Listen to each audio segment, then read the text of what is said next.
I've said before, and I'll repeat, that I believe that the president's view of DC is shaped by his COVID era experience during his first term. And it is true that those were more challenging times related to some issues.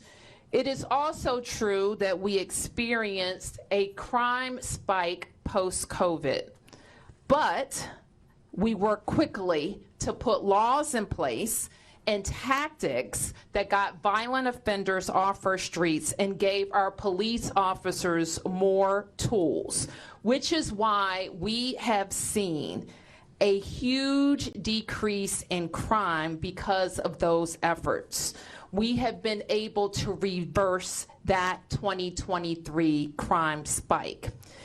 This year, crime isn't just down from 2023, it's also down from 2019, before the pandemic, and we're at a 30-year violent crime low.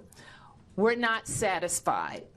We haven't taken our foot off the gas, and we continue to look for ways to make our city safer.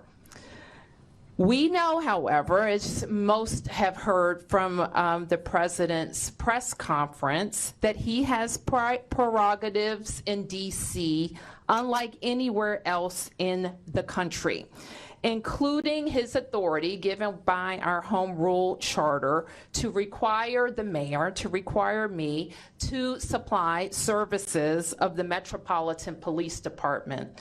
And he also has control and the ability to deploy the National Guard.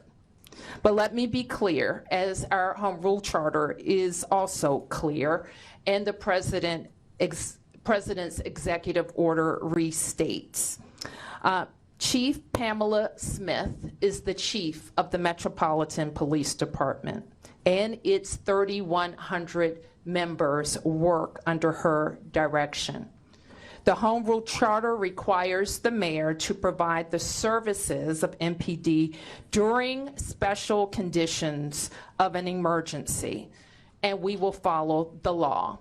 Though there's a question about the subjectivity of that declaration.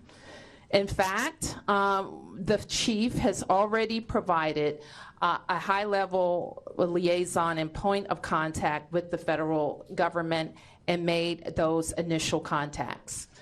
The executive order is also clear that the president has delegated his authority to make requests of us to Attorney General Pam Bondi. I have reached out to Attorney General Bondi and hope to schedule a meeting soon. My message to residents is this. We know that access to our democracy is tenuous. That is why you have heard me and many Washingtonians before me advocate for full statehood for the District of Columbia.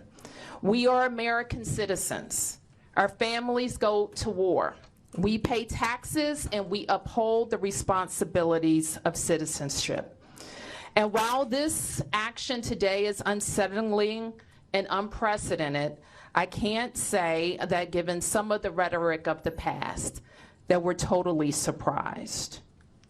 I can say to DC residents that we will continue to operate our government in a way that makes you proud.